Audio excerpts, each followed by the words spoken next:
Olá, boa tarde, terceiro ano, tudo bem com vocês? Eu já estou aqui preparada para a nossa aula de História da Arte. Hoje a gente vai falar aí sobre o hiperrealismo, mas o que a gente precisa saber, né? Então vamos lá. A História da Arte, ela vem há um longo tempo. Surgiu lá desde a pré-história. Então, quando a gente falou da arte rupestre, né, que foi a primeira forma de registro da humanidade. Isso foi evoluindo, evoluindo, foram surgindo novas técnicas, novas habilidades, até chegar aí à arte contemporânea.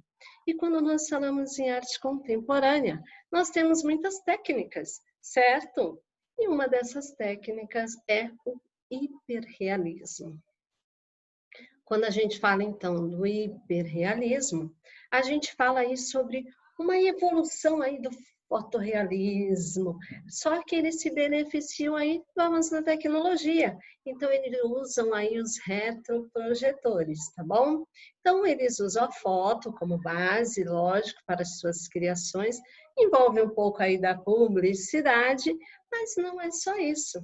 Assim como nós trabalhamos aí o hiperrealismo na pintura, né? Vem pintura, fotografia, né? E aí veio o cinema, foi tendo essa evolução. Nós também temos isso em todas as modalidades artísticas. Então, quando a gente fala de desenho, pintura, escultura, da música, da dança, do teatro, né? Da literatura, tudo isso foi evoluindo.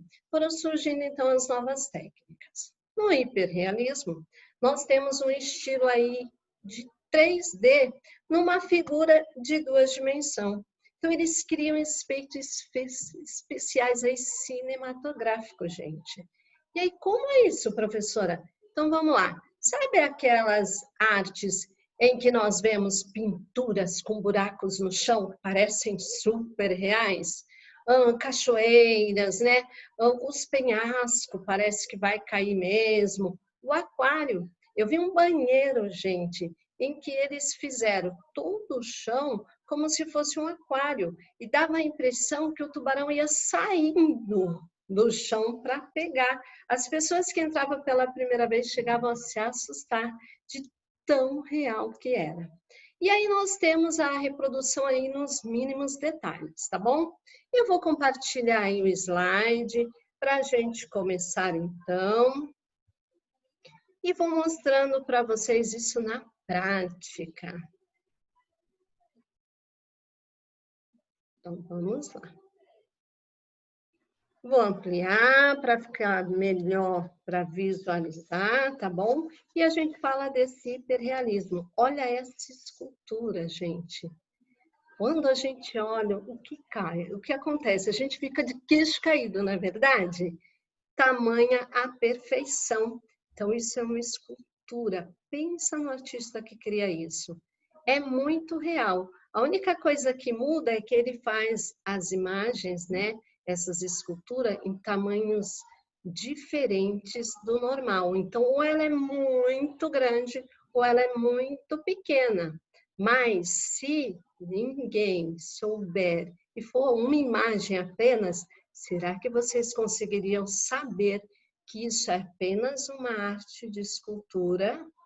Aí um hiperrealismo? Ou você ia de fato acreditar que é uma arte normal, a cópia fiel de alguém, hein? Fala aí para mim. Então, nós temos várias técnicas, mas quando a gente fala aí de pintura, então, o hiperrealismo nessa técnica de pintura, gente, se você olhar a imagem, você vai dizer que é uma fotografia. Se ninguém falar para você, não, isso aí é uma pintura, você não acredita. Por quê? Ela é feita de uma forma tão minuciosa, por um artista tão talentoso que você não diferencia.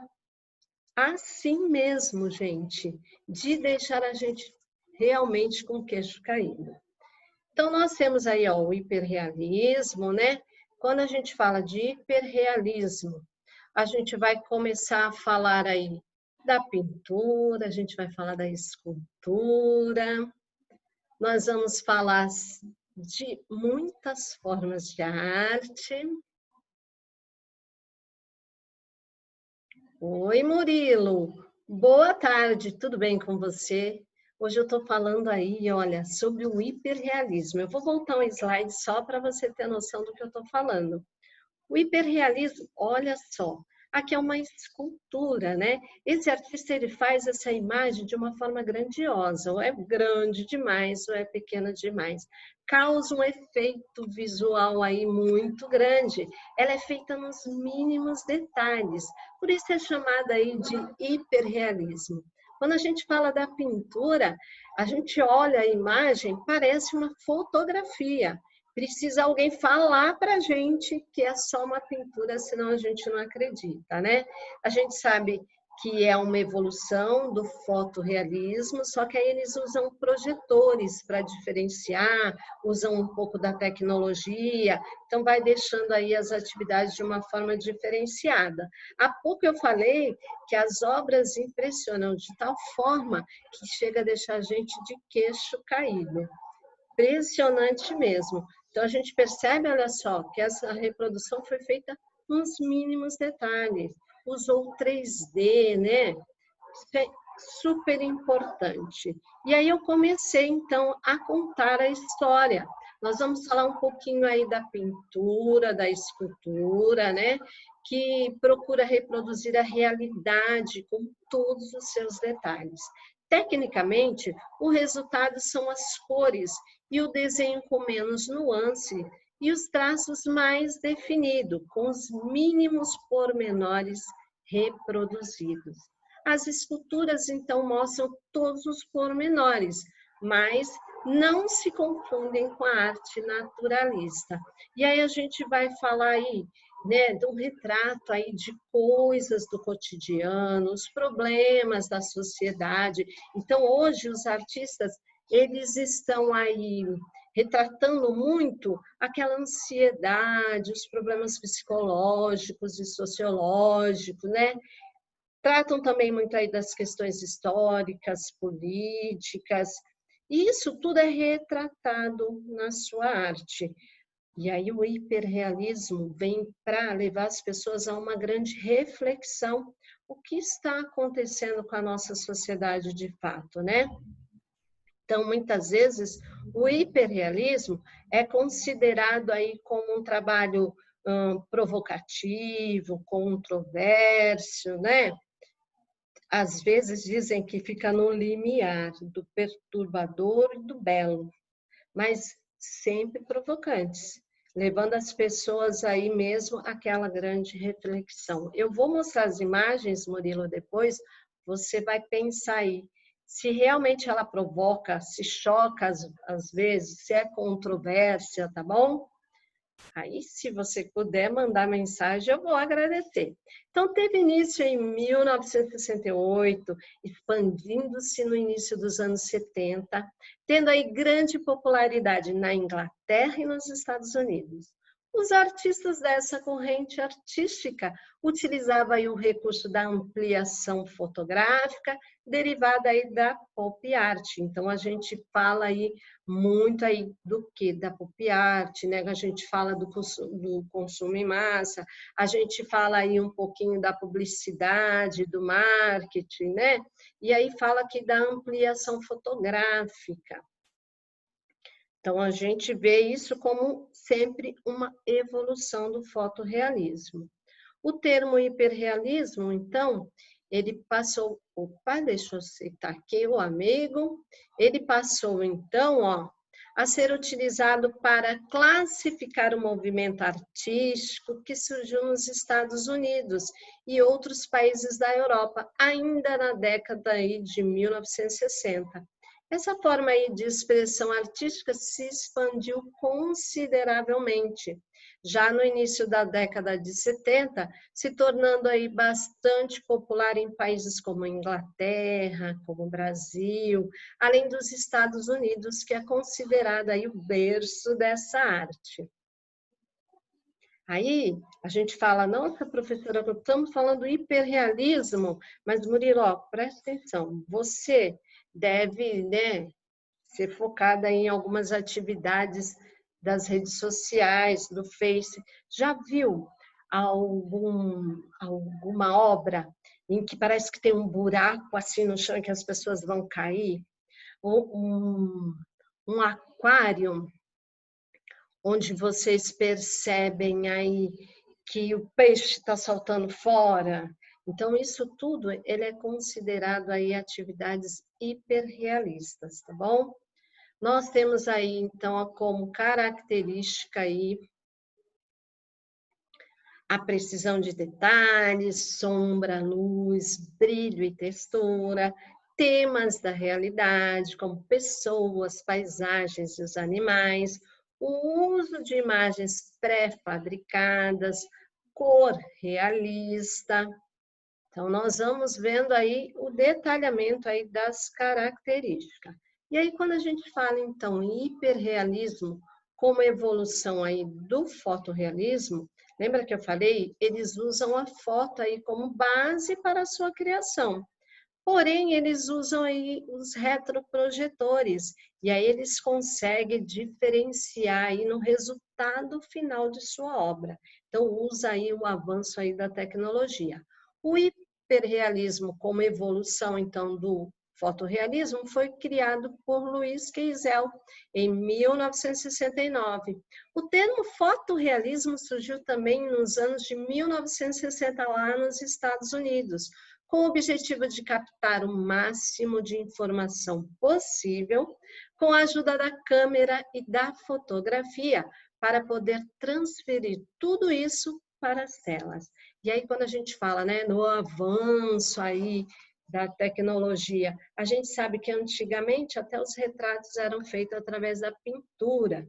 Aí depois foi surgindo a fotografia, aí eles conseguiram capturar a imagem, né, passar para o papel, mas de uma forma assim, bem manual. Aí o tempo foi passando, foram surgindo novas técnicas, hoje nós estamos aí na era digital, e aí temos câmeras maravilhosas, né? E a gente vê isso também no reflexo nas artes. Por quê? Veio aqui pintura, fotografia, o cinema, e aí a gente tem aí o hiperrealismo. Como isso, professora? A gente vai usando essas cenas cinematográficas e criando novas obras, né? E aí consegue transferir tudo isso para as telas. Apesar de serem escolas artísticas muito próximas, o hiperrealismo é visto como uma evolução do fotorrealismo, principalmente porque se beneficia aí do avanço tecnológico, como o uso de retroprojetores, por exemplo. Enquanto isso, o fotorrealismo utiliza apenas as fotografias com base para as criações de suas obras. Não é à toa que diversos artistas reconhecidos por seu grande trabalho dentro do fotorrealismo também se incluem no hiperrealismo. Nós temos aqui no nosso país um artista que ele é formado em TI, mas aí ele começou a brincar com a fotografia. E nas suas fotografias ele usava também a técnica do desenho, da pintura, e foi criando um 3D. E aí ficou super bacana. Então ele percebeu, depois, né, as pessoas começarem a compartilhar aí as suas fotos, que ele tinha um talento. E aí ele investiu, então ele trabalha um pouquinho aí com esse hiperrealismo. Olha aí essa imagem, gente. Se nós olharmos, realmente parece uma foto, não parece? Só que aí o que a gente percebe? Que é uma técnica de pintura. Então eu costumo brincar que se alguém não falar para você que é uma pintura, né? Você vai dizer que viu uma bela foto, não é isso? Mas elas são feitas aí por um artista. E olha só, muito talentoso esse artista, não é mesmo? Porque olha só os detalhes minuciosos. Então, parece mesmo uma fotografia, uma precisão maravilhosa. Então, as principais características do fotorrealismo são os temas do cotidiano, a precisão nos detalhes, forte influência aí da fotografia e da pop art dos anos 70 e reprodução fiel da realidade. As técnicas mais utilizadas. Então, a gente sabe que tem várias técnicas, porque no hiperrealismo ele pode usar todas as modalidades artísticas. Então, as das mais simples, como o desenho, a pintura, mas temos aí também a escultura, nós temos a literatura, nós temos o teatro, música, dança, e aí vai usando esse hiperrealismo. A principal forma encontrada por diversos artistas do hiperrealismo para conseguir reproduzir imagens das mais diversas com a maior riqueza de detalhes possível foi a utilização de projetores de imagem. Esses projetores reproduziam as fotografias nas superfícies escolhidas pelos artistas, para que então eles pudessem reproduzir essas imagens com a maior fidelidade possível em esculturas e telas. Nós temos aí as técnicas, né? Uma das técnicas utilizada pelos pintores hiperrealistas é o airbrush. Os efeitos, texturas e gradientes que são obtidos através de um aerógrafo é muito mais difícil usando técnicas tradicionais. Trompe-l'œil é uma técnica artística que, com truque de perspectiva, cria uma ilusão de ótica, que mostra objetos ou formas que não existem realmente. Eu vou mostrar aí o efeito que eles causam aí na obra, tá bom? Nós temos aqui, ó, usando aí o aerógrafo, olha só como ele consegue levar o desenho a uma perfeição. Parece realmente que é apenas uma fotografia. E ele usa outros efeitos, né? Então, com o uso do aerógrafo, o artista consegue evitar marcas, tanto do pincel quanto dos gestos feitos pelo pintor, enquanto cria aí sua obra. Essa técnica também permite o controle total da quantidade de tinta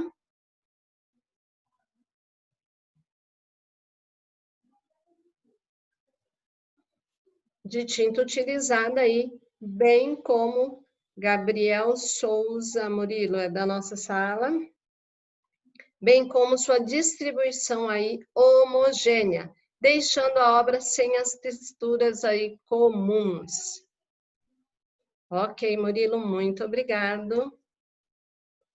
Essa técnica também permite aí o controle total da quantidade de tinta então utilizada, bem como sua distribuição homogênea, deixando a obra sem as texturas comuns nas pinturas que utilizam então o pincel, tornando-a mais lisa e de difícil reprodução. Então, olha a perfeição, gente, sem nenhuma marquinha, né? Perfeito. Aí nós temos esta segunda aí, técnica. Nessa segunda técnica, aí é aquela que vai causar ilusão de ótica. Que ilusão de ótica é enganar os olhos em francês. Basicamente, um estilo de arte em 3D, realizado em superfícies aí de 2 dimensões, que confunde os sentidos. Essa técnica não é nova. Na verdade, é repleta de histórias e de detalhes técnicos. Dizem que já era praticada na Grécia e Roma, antes mesmo de Cristo pisar na Terra. Mas foi no período barroco e posteriormente no Renascimento, com suas conquistas no campo da perspectiva, que Trompe-l'œil passou a ganhar mais força. E agora, no mundo contemporâneo, a técnica está muito relacionada à arte de rua. Sabe aquelas pinturas feitas nas calçadas, que simulam buracos no chão, as cachoeiras, os penhascos, hiperrealistas, quando captados por um determinado ângulo? Pois eis uma das possibilidades do Trompe-l'œil. Lembra que eu falei do hiperrealismo? Às vezes dá a impressão que a gente vai cair num buraco, e é apenas uma pintura, ou seja, foi feita de forma minuciosa para causar essa ilusão aí de ótica. Eu vou mostrar para vocês alguns exemplos. Tudo bem, Gabriel?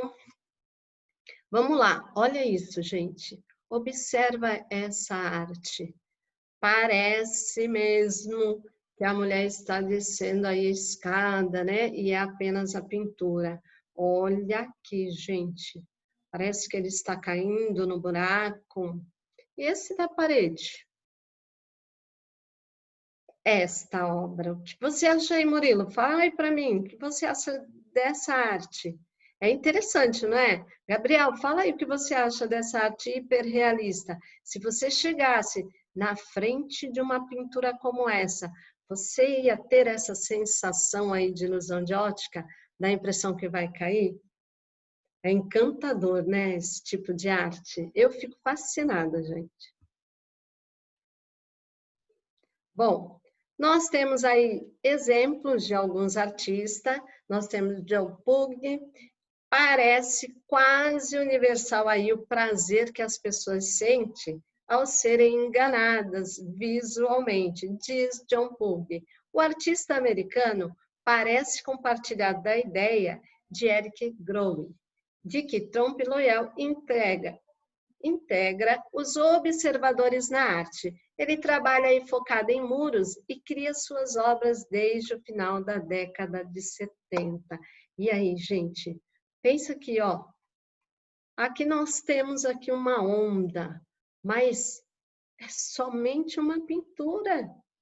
Olha aqui o muro embaixo como era. O que vocês acham aí?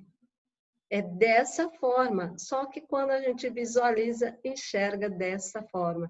Então, realmente, ele usou aí a técnica da ilusão de ótica, o 3D, né? Trabalhou bem com a altura, a largura, a profundidade, a perspectiva e causou aí esta impressão que encanta, acho que a todos, né? Independente aí dos gostos.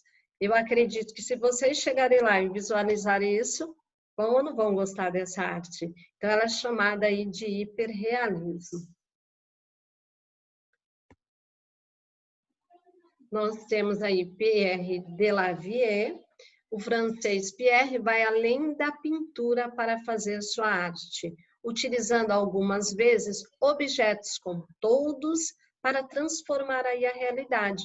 Ele caminha, portanto, pelos lados arquitetônicos do Trompe L'Oeil. Seu trabalho realmente impressiona de qualquer ângulo que se observe. Olha lá. Isso é de impressionar, não é, gente? Olha o detalhe aqui da expressão, olha isso. Pensar que alguém esculpiu, que alguém conseguiu chegar a esse nível, não é verdade? Não faz a gente parar, pensar, refletir como é que uma pessoa tem tamanha imaginação, tamanha criatividade, consegue criar obras assim tão impressionantes. Então, ele é um escultor que trabalha aí com a técnica artística da ilusão de ótica, cujas obras hiperrealistas são feitas à mão, muitas vezes lembrando peças em decomposição de madeira, metal enferrujado e outros objetos em vários estágios de deterioração.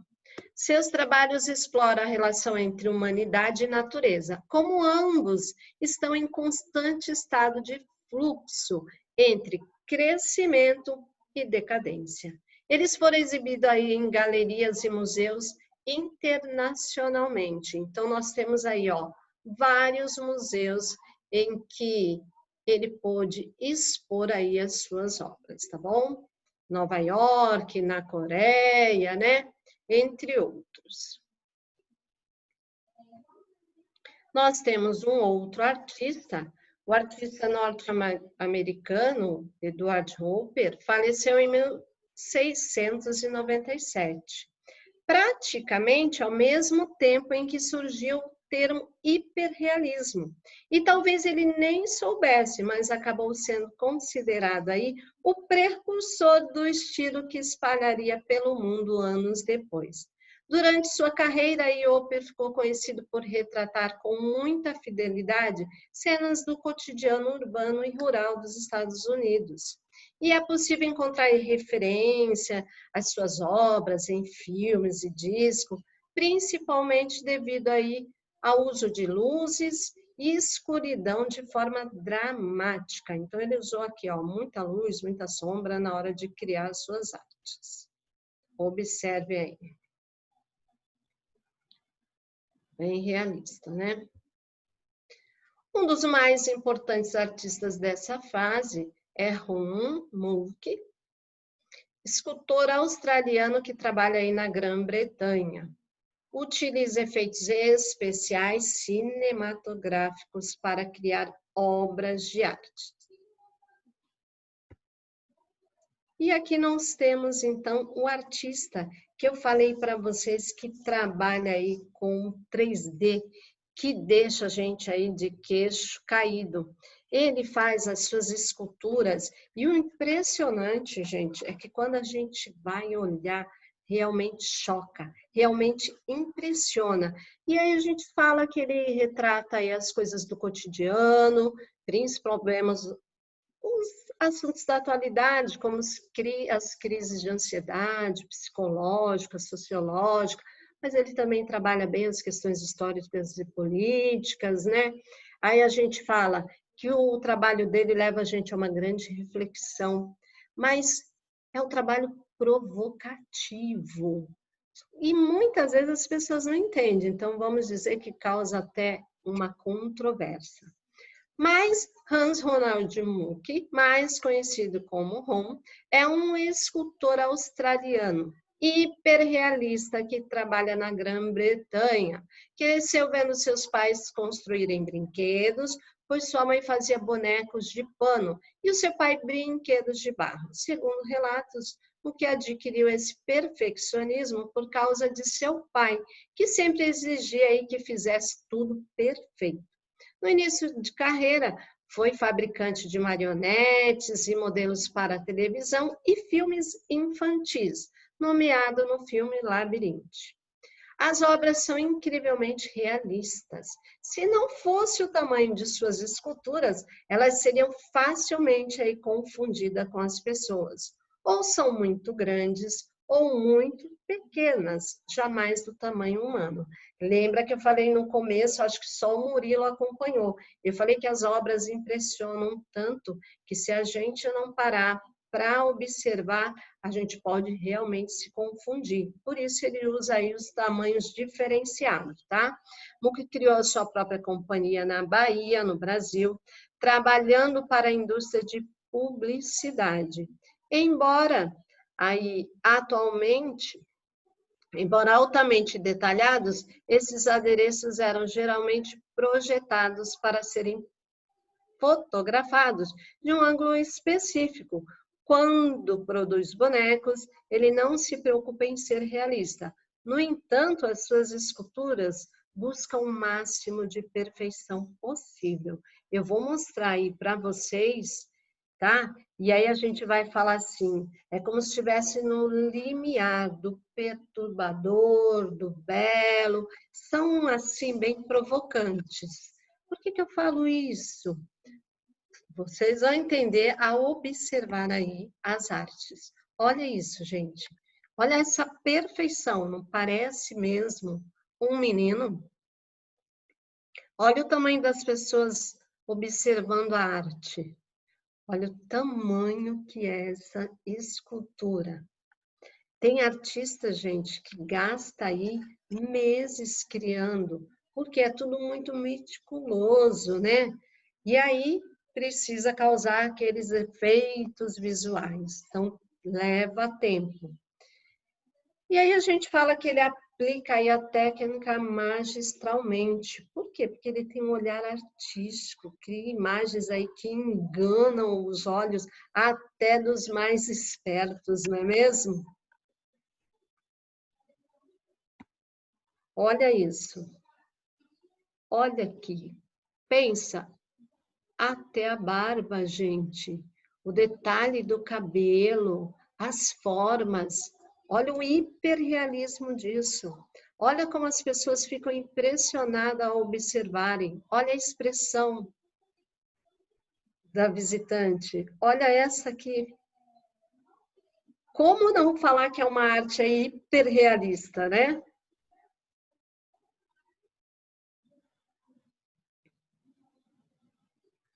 Olha só o tamanho aí dessa escultura. Então, ele usa as imagens em 3D, cria formas incríveis, gente. E, como eu falei, ele usa muito os aspectos do cotidiano, do dia a dia. Então, ele retrata bem isso na sua arte, tá? A expressão de preocupação, às vezes de dor, de sofrimento, tudo isso ele expressa na sua arte. E aí, Murilo, Gabriel, Lucas, o que vocês acham dessa arte? Fala aí para mim, manda aqui no bate-papo. É interessantíssimo, não é? Olha aí esse bebê, gente. Pensa numa grávida vendo uma imagem dessa. Como é que ela se sente? Mexe ou não mexe com o emocional? Não é verdade, gente? São, às vezes, uma arte que choca até, né?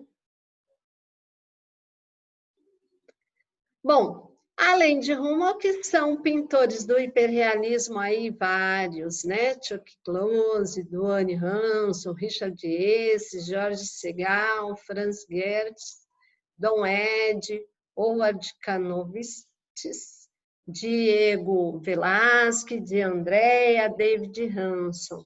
E aí a gente vai percebendo aí esses efeitos especiais em suas artes. Mas agora eles usam muito a tecnologia, então a gente não pode esquecer. Tudo começou lá no fotorrealismo, que eles usavam foto, né, como base para criação. Aí foi evoluindo, foi usando um pouco da publicidade do pop art, e aí veio o avanço da tecnologia, e enfim o uso dos retroprojetores, que eles posicionam aí as câmeras e conseguem criar efeitos impressionantes. Então, o hiperrealismo no Brasil, mesmo ganhando aí certa popularidade no Brasil, o hiperrealismo acabou despertando interesses de poucos artistas que se dispuseram a colocar em prática suas técnicas e realizar seus trabalhos. Ainda assim, os artistas abaixo adotaram, pelo menos em algum momento de suas carreiras, esse tipo de arte. Nós temos aí Antônio Henrique Amaral, Glauco Rodrigues, Serpe Banderec. E aí eu tenho alguns exemplos aí da sua arte. Nós temos aí a arte de Antônio Henrique Amaral, então ele trabalhou mais com a pintura, dando esse ar diferenciado, né? Como se tivesse aí uma ilusão de ótica, um 3D. Nós temos do Glauco Rodrigues, que mistura aqui, ó, um pouco aí do fotorrealismo, né? E aí ele usa também o avanço aí da tecnologia e vai projetando as imagens, vai fazendo pinturas para que fique aí bem realista. Por isso foi considerado aí um hiperrealismo, até a gente consegue ver a expressão aí na sua pintura. Nós temos aí o Giuseppe Banderec, olha aqui. Estão causando aí uma certa ilusão de ótica.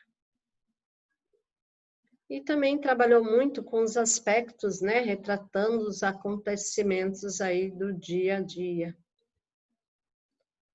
Temos aqui uma escultura, então observem o tamanho aí dessa escultura.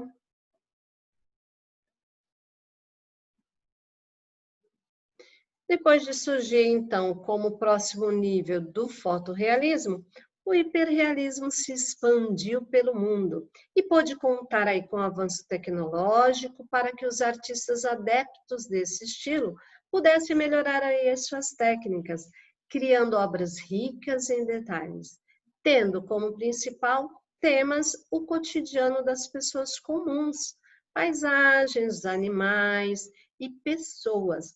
A evolução das técnicas empregadas pelos artistas chegou ao nível onde se torna praticamente impossível diferenciar uma pintura de uma fotografia. Foi como a imagem que eu mostrei para vocês. A gente olha, para nós é uma fotografia, e quando a gente vai comprovar, é uma pintura. Então, ele usou, sim, aí parte do fotorrealismo, mas ele usou a foto como base para a sua criação. E aí muda totalmente, né? E aí, Gabriel, o que você acha desse hiperrealismo? Fala aí para mim. Fala, Lucas. Fala, Murilo. Olha aí, gente, o hiperrealismo, então, surgiu e se juntou a outros importantes movimentos artísticos, como a pop art, a street art, que formam a arte contemporânea ou a arte pós-guerra, como também são conhecidos movimentos artísticos que tiveram origem após o fim da Segunda Guerra Mundial. Vale a pena, então, conhecer as obras do artista Edward Hope e Romuck para perceber como esses homens conseguiram enxergar e reproduzir detalhes mínimos de tudo que estava à sua volta, transformando em verdadeiras relíquias culturais. Olha aqui o artista e sua obra, gente, olha a perfeição disso, né? São poucos artistas que conseguem atingir esse nível. E para vocês aí temos 3 perguntas. Então, abram aí o caderno, coloquem a data de hoje, ok? E vocês vão escrever essas 3 perguntas. Por quê? Já é uma forma de vocês estarem se preparando aí para a prova do 3º bimestre. Então, lembrando que do 2º bimestre vai cair aí os 3 artistas que vocês estudaram com a professora Edneia, que eu dei uma pincelada na aula passada. Então, vai cair o Pablo Picasso, Frida Kahlo e Cândido Portinari. Eu dei aí, né, uma pincelada na aula passada, mas deem uma lida, deem uma estudada para a prova. E esse aqui, ó, já marca no caderno, porque cai na prova do 3º bimestre. Então, o que significa hiperrealismo nas artes? 2, quais são as principais características desta arte? E 3, qual é a sua opinião sobre essa técnica? Anota aí, gente, não esquece não. Então, quando vocês forem explicar aí, não esqueçam de falar sobre o uso do estilo 3D nas superfícies que eram de 2 dimensões. Isso é legal para vocês não estarem esquecendo. Não esqueça também de falar aí sobre os efeitos especiais cinematográficos que eles usavam, né? Não esqueçam também de falar que eles usavam temas do cotidiano. Isso é importante também, que eles tratam dos assuntos que têm a ver com a atualidade, até dessa parte da ansiedade psicológica eles falam, dos aspectos políticos, sociais, econômicos. Também não esqueçam de falar que é um trabalho que é considerado provocativo, que é considerado controverso, que fica entre o perturbador e o belo, mas que leva as pessoas aí a uma grande reflexão. Por quê? Porque provoca, leva as pessoas a parar, a pensar, tá bom? Então, anotem tudo isso aí e não esqueçam de deixar registrado no caderno, tá bom? Pelo horário, nossa aula chegou ao fim. Agradeço aí, vou até anotar o nome de vocês que estão participando da aula, como eu faço toda semana. Estamos aí com o Murilo, número 17, o Gabriel, que é o número 5, e o Lucas, que é o número 12, ok? Então, eu agradeço aí a participação de vocês e até semana que vem aí, gente, se Deus quiser, tá bom? Obrigado e até a próxima. Tchau, tchau, gente.